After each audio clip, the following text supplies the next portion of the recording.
يا وائل ألف مرحبا. مرحبا بكم، مرحبا بالجمهور جوهرة فام الناس كل جمهور ميمتي سيرتو اللي تبعوا فينا ومعجبين ميمتي كل حكايه. اليوم باش نعطيكم وصفه زمنيه اللي هي وصفه عصبان الدجاج. انا وميمتي سنعطيوها لكم.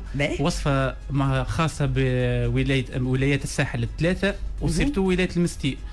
اللي يسمع عصبان الدجاج يمشي في باله ان احنا نعملوا بمصارن الدجاج، ولا هي ما نعملوش بمصارن الدجاج، نعملوا نفس الحشوه نتاع العصبان اما نحطوه في ورقه السلق.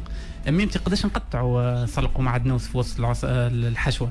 الحشوه نقطعوا غطه معدنوس، 3 ورقات سلق، ودول الورقات الاخرين اللي باش نحطوا فيهم احنا العصبان.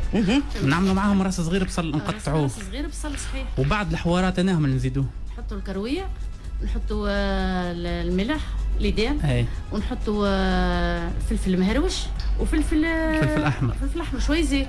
ومعاهم حبق ونعناع شايحين. حبق ونعناع شايحين. هذوكم الباز نتاع كل وصفه نتاع كل حشوه بالحق الحبق والنعناع الشايحين. لازم اي حشوه تعملوها تحطوا فيهم الحبق والنعناع الشايحين. والكرويه بالطبيعه الكرويه هذيك راهو ما يحطش في الحشوه نتاعو كرويه، راهي الحشوه تبدل مطعمها على الاخر. البنه الكل فك الكرويه.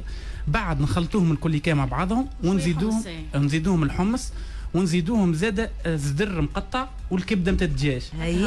بعد ما نخلطوا كل شيء مع بعضه ناخذوا ورقه سلق. لازمكم تاخذوا ورقه سلق التركيه كل تبدا ورقتها كبيره باش تساعدكم اكثر.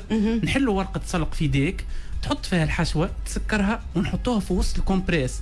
تقول له وين الكومبريس راهو معقم ما يسيبش الديشي نتاعو في وسط الصوص. بعد كي نسكروها بالكومبريس نلفوها بالخيط، وبعد نحطوه في وسط المرقه نتاع الكسكسي نتاعنا.